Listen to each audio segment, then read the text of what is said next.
Ang atong gipili nga tema sa atong kapistahan karon mao ang San Vicente Ferrer sa mga devotos sumbanan sa pagkabig o pagbalaan sa katawhan.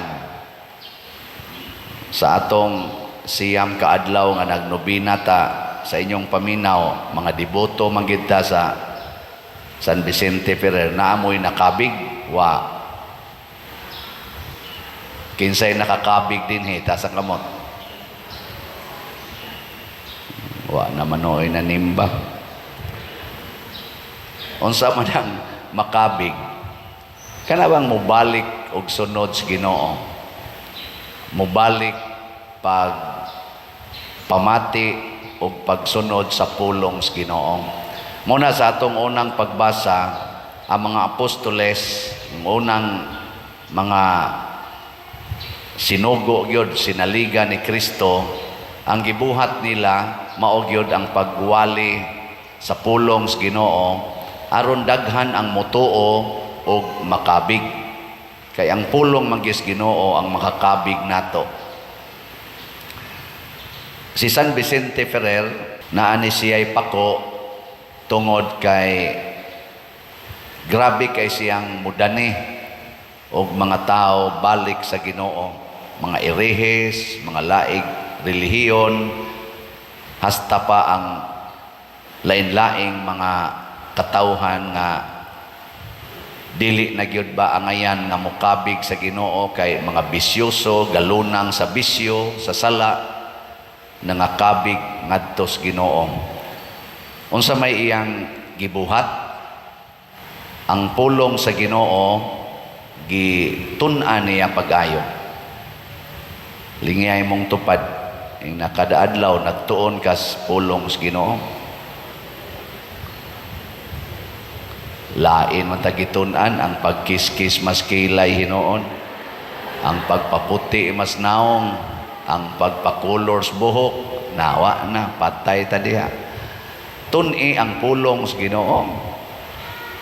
Ang ikaduha nga gihimo ni San Vicente nganong nakakabig siyag maayo og mga tao tungod kay gipuy-an niya ang kinabuhi nga gipuy-an ni Kristo, nga iyang nakatunan diha sa pulong ni Kristo. Ikaduhang lingi sa imong tupad be, ang di mo lingi kauban siyawa ing na unsay kinabuhi nga imong gipuy-an ron.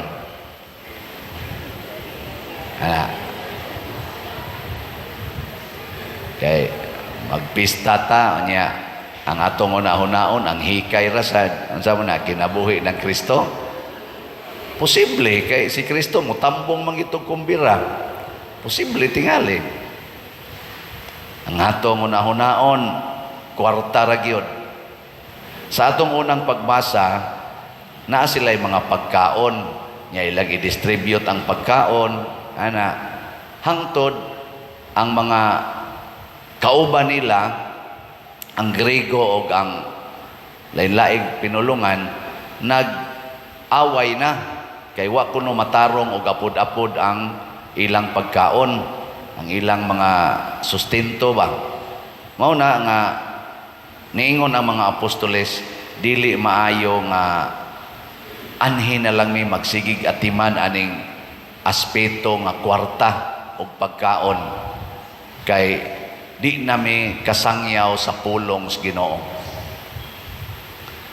Ang kinabuhi di ay sa mga apostoles o kinabuhi ni Kristo o kinabuhi ni San Vicente Ferrer dili or wa makasintro sa pagkaon sa lawas. Although apil na siya pero wa makasintro diha. Unsa man ilang sentro ang pagkaon sa kalag. Kay kani manggong masintro na tas pagkaon sa lawas, unsa may mahitabo, magsigi na lang tag tigom o kwarta kay para ipakaon sa atong lawas. Pero ang pagkaos kalag, sa may buhaton, magsigitag sangyaw, magsigitag lakaw, kay daghan, kay diha, ang wa gyud kasabot, wa akakita, wa pakasinati sa pagkaon sa kalag. Mao bitaw ang una natong gibuhat dinhi kadtong Triduum, nagmotorcade ta. Unsa may gibuhat sa mga kapilya, naghimo sila mga pasundayag nga nagpakita sa mga milagro ni San Vicente Ferrer. Aron katong mga tao nga dito sa ilang lugar, ilang kapilya nga mananaw sa ilang gibuhat, at least masudlan ilang hunahuna bahin sa kaayuhan sa kalag nga gihimo ni San Vicente Ferrer. Masangyawan ba? Niya ang sunod, doon na tayo mga nights. Atay mga nights din ang kagabi mo to'y katapusan. Concert sa Sweet Notes. Ambot unsay gipasundayag dito. Pagkaon katos kalag o dili. Ang sa inyong paminaw, katong atong Teachers Night, ang sa to'y sunod na tong kalihukan, paghuman sa Teachers Night, ang sa to? Baili sa di mo to baili pa yun. Ang sa to itong gihimo ato Teachers Night niya, pagsunod ato murag katong singing competition niya, pagsunod kato dayong bailis tibok parokya. Ang sunod ang sumbaton, pagsunod folk dance competitions, mga puro. Dayon sunod basketball exhibition sa Ateneo versus UB Junior Division niya, pag ikapitong adlaw Miss Tourism. Pili ko nun ninyo hain ani ang makakabig. Ikawalo basketball exhibition na sad sa UB o UC Senior Division or Collegiate nya. Dayon kagabi Sweet Notes, karong gabi disco. Sige, i-check ko no ana hay man anay makakabig. Kining tanan makakabig gid ni. Unsa may unang timan-an, kung magkabig ang Ginoo, ang tao magkatigom, magkapundok. Mo na first nga, mo na ko ning gialaw ang kaning maong kalihukan kay mupundok man ang tao. Ikaduha, kinahanglan gyud do na didtoy presensya sa parokya. Mo nang do na tay opening prayer, nasa tay closing prayer, nasa mensahe ang pari. Ana, mo mensahe gyud ang pari. Aron makasabot sila nga kini ding atong disco, kining atong competition halad ni sa Ginoo. Bahalag maminaw dili, do na day duha ka buok ditong maminaw di okay na ni ang tanan gasugal ra gyud. Okay lang basta na duha bisan ganig usa. Atod pang San Agustin, one soul is equivalent to one diocese. Unya ikaduha, ikatulo, tudluan na to mga tao nga nagkapundok nga maghunahunag Ginoo nga kining akong talent, kining akong pagsayaw maka connect ni nakos Ginoo kay mao siya naghatag nako. Matud pa nakos mga player diri pagduwa nila nako, basig gatuo mo nga lagsik kay murog lawas, may kay mong mudagan, may kay mong musyot anang bula, basig nagtuo mong di na mo mga matay.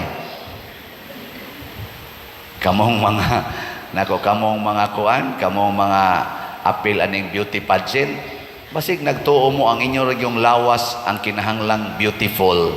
Naabya mo'y kalag nga kinahanglan sang beautiful kay kung ang inyo ganing lawas mauray inyong paningkamutan nga ma-beautiful niya, ang inyong kalag daghan kay sa ugly, maapil sa na inyong lawas o kaagli. Kaya ngila dito ang beautiful jud kuno kana mang yung ablihan ng imong lawas ka mga babae ba kanang ablihan yung lawas, kanang ang buko-buko, anay ali, anhin na lang itongtong din ang ali, para nila mo na beautiful. Oh, inoon, ambot ning akong kaubang pare, Father Ili, umutanaw, basta siya, ako mutanaw, sa guwana. Pero, ang kuyaw lagi, og di na takahibaw, nga naadi ay kalag. Ay, sampulan ta mo ha, doon ay usa ka Miss Universe, kaning contestant, nga akong nabasahan, nga naghikog, kay naresulta siyang kinabuhi, broken family, o niya, daghan na sa siyang na agi ang mga laki, manang pirmig yung bati ba, hangtod na feel niya nga wa nagyoy lami yang kinabuhi o naghikog. Naasay nagdepresyon. Naman nas Google inyo mo na makita. Nagdepresyon. Usa sa mga beauty queens. Ana. Nganong gibuwagan man to siya sa lalaki nga iyang nakuan nga perti mong tagwapahan niya. Ambot lang. Ay, imagine lang gud kamo mga bana. Inyong asawa gwapa kayo, pero naabutan nimo nga naay laki. Abutan gini mo ba nga naay laki dito sa inyong balay, mugwapa pang naong ana dili. Sige, kamo sa mga babae, imong bana gwapo kay tanan, daghan pa kay kwarta, pero hasta imong manghod gitirahan, manghod nimong babae gitirahan, gikabit ba, mugwapo pang naong ana imong bana. Nga naman ang naong nagpabilin, pero ang kalag naguba man. Paragod ka mo karon, sige mog simba, palit pa mog slat kay Padre Siano. Nakatukod ganit tag kumbinto tungod aning mga slat-slat na to. Pero makadungog mo nga ang tanan dining asyirit akong gitirahan. Mga buntis na sila. Mo ingon gyud mo, animal man din paria. Igsunod akong misa dire, kagot nang ipon ninyo. Labi na kamo mga pamilya ani mga asyirits dinhi. Moingon gyud mo, panuway paria, animal yawang dako. Pero akong nawa mausab ha. Smile gyapon ko, pero ang akong smile para ninyo luod na. Nganuan, ang kalag way kahimsok. Ug mauna ang pulong sa Ginoo nga gipuy-an ni San Vicente Ferrer. Importante kaayo ang kalag. Ang lawas di na importante. Muna sila nagpuyo sa kakabos. Mabitan na mo yung ninyo, i-donate lang na inyong mga kwarta din kaya ato nang trabaho kumbinto. Inko nya pa rin, kumbinto kami rin magkutoy ang tiyan. Mas maayo pa magkutoy imong tiyan pero limpyo imong kalag. Kay nindot kay kamo smile inig kamatay nimo. Kanamang mamatay kang way kaon, anong namatay man kay acute ulcer, mag-smile pa kay. Nganong na ulcer man ka, wa naman kumukaon. Ngano man kamukaon? Akong gipalit og slat ang tanan. Oh, di ba? Smiling kay ka. Nya mamatay ka. Ini kamatay nimo sugaton ay ka San Vicente Ferrer. Uy, ngari sa langit, nagbaha ang pagkaon dire. Why cholesterol, why diabetes, why sakit, kaunta until without end. No? Ninduta na, nagilingay imong tupad. Yung nakumusta imong kalag, guwapo or guwapa? Imong kalag ba? Basig naong rigid nimo imong gipaningkamutan, pero ang kalag di ay laksot. Laksot basta ng laksot. Ana siya. Ang katapusang gibuhat ni San Vicente Ferrer mao ang paghingilin og mga yawa. Ang mga yawa mahinginlan ni San Vicente Ferrer. Ngano man tungod kay di sa mahadlok og yawa. Di sa siya mahadlok og yawaan. Unsa may buhaton sa yawa nato kung mo atake na siya, iyatang hadlokon. Hadlokon ba? Nya kung mahadlok gani ka, igo din kaniya, kuha dayon. Gil, lingay mong tupad na di ka mahadlok, mamatay. Hadlok gani ka, giyawaan na ka. Kuha makas ka, kaniwaan ni kahadlok eh. San Vicente, wa. Atubangon niya ang kasakit, ang sakit, o ang kamatayon. Way kahadlok, sama sa nila ni San Roque, San Pedro Calungsod, San Lorenzo Ruiz, maunay tinuod nga paghingilin sa yawa.